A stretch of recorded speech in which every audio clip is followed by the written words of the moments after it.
পাহাড়ি আঙ্গুর আপনারা দেখতে পাচ্ছেন, এটা পাহাড়ি আঙ্গুর।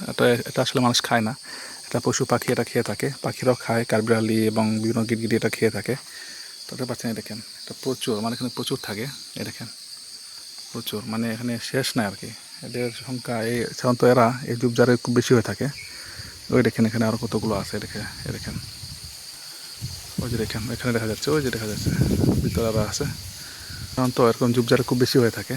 হ্যাঁ, তো এটা সাধারণত আমরা খাই না, এটা কেউ খায় না। এটা খেলে একবারে নির্ঘাত মৃত্যু, এটা নিশ্চিত। এটা খেলে নির্ঘাত মৃত্যু হবে, এটা স্বাভাবিক। এ দেখেন, দেখতে পাচ্ছেন, এই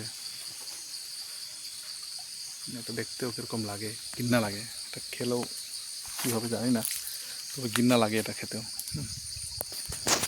এখানে দাঁড়িয়ে আছি, এই যে আপনি দেখতে পাচ্ছেন এরকম ফলমূল আমাদের পাহাড়ে প্রচুর থাকে। মানে এরকম ঝোপঝাড়ে এরকম এই যে চারাটা খুব বেশি থাকে। এগুলো কীরকম লাগে, তো একটু জমে আসছে আর কি কাজের জন্য।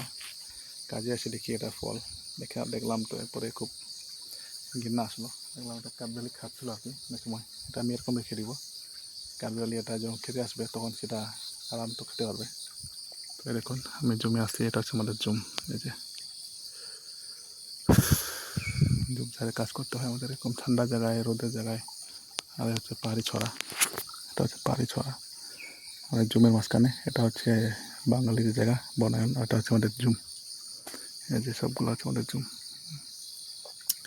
আর এটা, হ্যাঁ, এটা কোনো খাবেন না, এটা খেলে কিন্তু নির্ঘাত মৃত্যু হবে, এটা অনিবার্য, এছাড়া কোনো উপায় নাই। হ্যাঁ, আর জন্য পাখিতে ডাকতে শুনতেই পারছেন কীরকম, শুনতেও একটু মজা লাগে, ভালো লাগে। তো এখন জমে আসছি একটু কাজের জন্য, কাজ করে তারপর বাড়ি চলে যাব। তো সবাই ভালো থাকবেন, সবাইকে ধন্যবাদ।